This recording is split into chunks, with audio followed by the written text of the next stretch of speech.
Channel Khmer News Daily ជាទីគោរពនៅពេលដែលយើងនិយាយអំពីសង្គ្រាមឬការប្រកួតប្រជែងផ្នែកយោធាមនុស្សភាគច្រើនតែងតែនឹកឃើញដល់យន្តហោះចម្បាំងដែលហោះក្រឡឹងពេញផ្ទៃមេឃឬក៏រថក្រោះធំៗដែលបាក់កាត់សមរភូមិប៉ុន្តែមានកម្លាំងមួយប្រភេទទៀតដែលមានអានុភាពបំផ្លាញខ្លាំងក្លាបំផុតប៉ុន្តែវាមានភាពស្ងៀមស្ងាត់បំផុតនិងពិបាករកឃើញបំផុតនោះគឺនាវាមុជទឹកថ្ងៃនេះយើងនឹងនាំអារម្មណ៍លោកអ្នកទៅស្គាល់ស្ដេចនៃមហាសមុទ្រជំនាន់ថ្មីរបស់សហរដ្ឋអាមេរិកដែលគេប្រសិទ្ធនាមថាជាឃាតករស្ងៀមស្ងាត់នោះគឺនាវាមុជទឹកថ្នាក់ Virginia ឬ Virginia Class តើនាវាមួយនេះមានអ្វីពិសេសហេតុអ្វីបានជាគេនិយាយថាវាអាចស្ដាប់ដឹងសូម្បីតែសំឡេងបង្គាដែលហែលកងទឹកហើយហេតុអ្វីបានជាតម្លៃរបស់វាស្មើនឹងថវិកាជាតិរបស់ប្រទេសតូចមួយពេញមួយឆ្នាំសូមតាមដានជាមួយ King Bad ក្នុងវីដេអូដ៏លម្អិតមួយនេះដើម្បីយល់ពី Virginia Class យើងត្រូវត្រឡប់ទៅមើលអតីតកាលបន្តិចក្នុងសម័យសង្គ្រាមត្រជាក់រវាងអាមេរិកនិងសហភាពសូវៀតអាមេរិកបានផលិតនាវាមុជទឹកមួយប្រភេទឈ្មោះថា Sea Wolf នាវា Sea Wolf នេះខ្លាំងណាស់លឿនណាស់និងមុជបានជ្រៅណាស់មេសកម្មរបស់នេះគឺតាមប្រមាញ់នាវាមុជទឹករបស់រុស្ស៊ីនៅសមុទ្រទឹកជ្រៅប៉ុន្តែបញ្ហាមួយធំបានកើតឡើងគឺនៅពេលសង្គ្រាមត្រជាក់បានបញ្ចប់សហភាពសូវៀតបានដួលរលំនាវា Sea Wolf ដែលខ្លាំងនោះស្រាប់តែមានតម្លៃថ្លៃពេករហូតដល់រដ្ឋាភិបាលអាមេរិកលែងចោលចាយលុយផលិតវាទៀតមួយវិញទៀតសង្គ្រាមសម័យថ្មីមិនមែនវាយគ្នាតែនៅកណ្ដាលមហាសមុទ្រទឹកជ្រៅទៀតទេគឺគេត្រូវការនាវាដែលអាចចូលមកគៀកឆ្នេរសមុទ្រដើម្បីបាញ់មីស៊ីលគាំទ្រកងទ័ពជើងគោឬលួចស្ដាប់ការសម្ងាត់របស់សត្រូវដូច្នេះហើយទើបនៅដើមទសវត្សរ៍ឆ្នាំ1990កងទ័ពជើងទឹកអាមេរិកបានសម្រេចចិត្តបង្កើតគម្រោងថ្មីមួយគោលដៅរបស់គេគឺផលិតនាវាមុជទឹកដែលទំនើបជាងមុនស្ងៀមជាងមុនអាចធ្វើសង្គ្រាមទាំងទឹកជ្រៅនិងទឹកគៀកឆ្នេរហើយសំខាន់បំផុតគឺតម្លៃធូរថ្លៃជាង Sea Wolf លទ្ធផលដែលចេញមកគឺ Virginia Class នេះឯងនាវាដំបូងនៃត្រកូលនេះបានចូលបម្រើការនៅឆ្នាំ2004ហើយរហូតមកដល់បច្ចុប្បន្នវាគឺជាឆ្អឹងខ្នងនៃកងទ័ពជើងទឹកអាមេរិក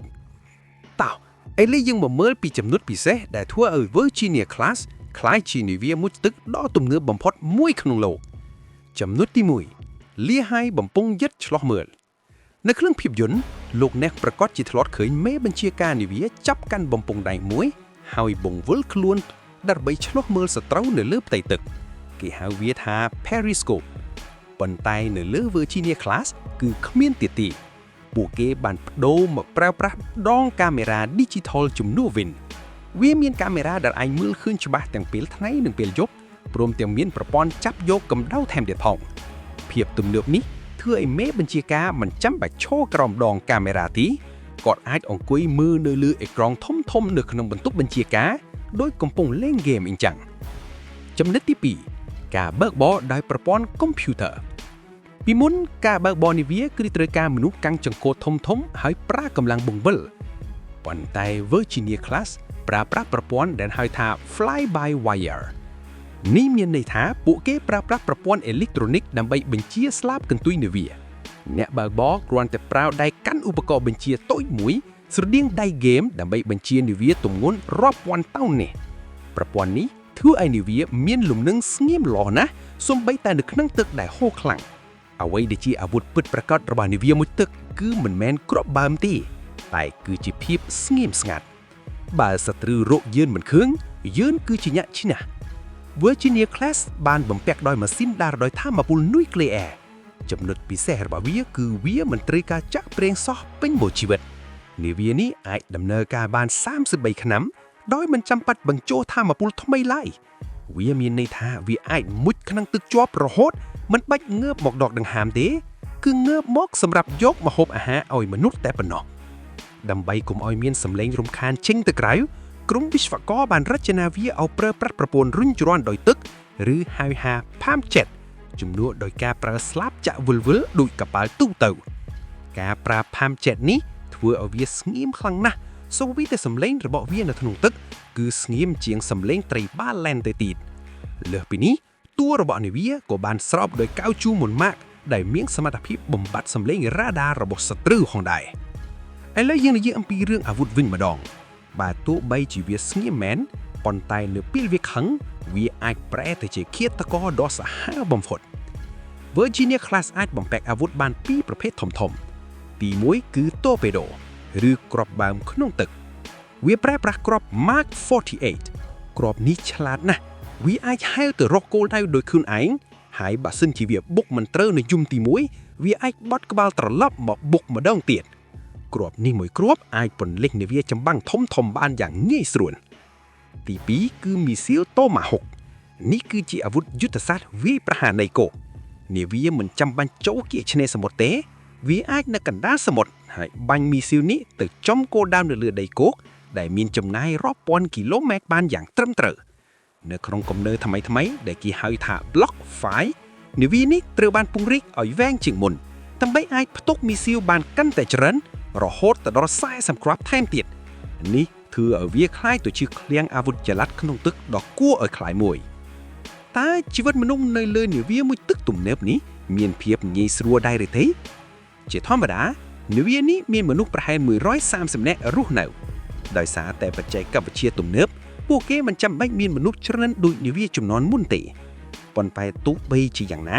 ជីវិតក្នុងទឹកមិនមែនជារឿងស្រួលឡើយពួកគេត្រូវធ្វើការផ្លាស់ប្ដូរវេនគ្នាហើយជួនកាលត្រូវគេកេងប្ដូរវេនគ្នានៅលើគ្រែតែមួយផងដោយសារតែកន្លែងជើងអៀត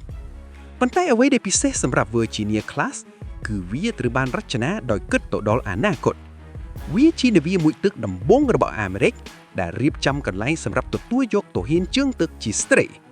បន្ទប់ទឹកនិងកន្លែងគេងបានបែងចែកដាច់ឡែកខុសពីនាវាចំនួនមុនដែលមានតែបុរសអាហារនៅលើនាវាគេបាននិយាយថាមានរសជាតិឆ្ងាញ់ជាងគេនៅជួរកងទ័ពជាការលើកទឹកចិត្តដល់កងទ័ពដែលមិនបានឃើញពន្លឺថ្ងៃរាប់ខែប៉ុន្តែអ្វីដែលពិបាកបំផុតគឺការកាត់ផ្តាច់ទំនាក់ទំនងនៅពេលនាវាមួយចុះក្រោមពួកគេមិនអាចប្រើ Facebook ឬទូរស័ព្ទទៅផ្ទះបានឡើយជាចុងក្រោយយើងនិយាយអំពីរឿងលុយវិញម្ដងតើរបស់លេងដ៏ទំនើបនេះមានតម្លៃប៉ុន្មាននាវា Virginia Class មួយគ្រឿងមានតម្លៃប្រហែល$2,800 លានអាមេរិកទៅ$3,000 លានអាមេរិកបើយើងគិតជាលុយខ្មែរគឺច្រើនមហាសាលណាស់សហរដ្ឋអាមេរិកមានផែនការផលិតនាវានេះឲ្យបានជាង60គ្រឿងវត្តមានរបស់ Virginia Class ត្រូវបានគេមើលឃើញថាជាការឆ្លើយតបទៅនឹងការរីកលូតលាស់របស់កងទ័ពជើងទឹកចិននិងការត្រឡប់មកវិញរបស់កងទ័ពជើងទឹករុស្ស៊ីជាមួយនឹងសមត្ថភាពលះខ្លួនហើយបាញ់កំទេចគោលដៅបានឆ្ងាយវាគឺជាសន្លឹកបេអាត់ដែលអាមេរិកទុកសម្រាប់ការពារមហាសមុទ្រជូនសរុបមកវិញ Virginia Class មិនមែនជាដៃដុំទេ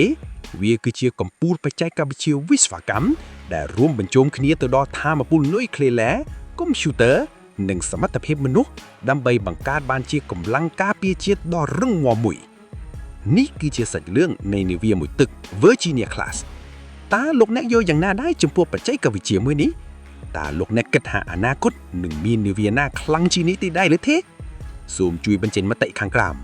សូមអរគុណចំពោះការតាមដានទស្សនារបស់លោកអ្នកតាំងពីដើមរហូតដល់ចប់នៅលើ Channel Khmer News Daily សូមកុំភ្លេចជួយចុច Like និង Share វីដេអូនេះផងដើម្បីជាកម្លាំងចិត្តដល់ក្រុមការងារយើងខ្ញុំជួបគ្នានៅក្នុងវីដេអូក្រោយៗទៀតសូមអរគុណនិងសូមគោរពលា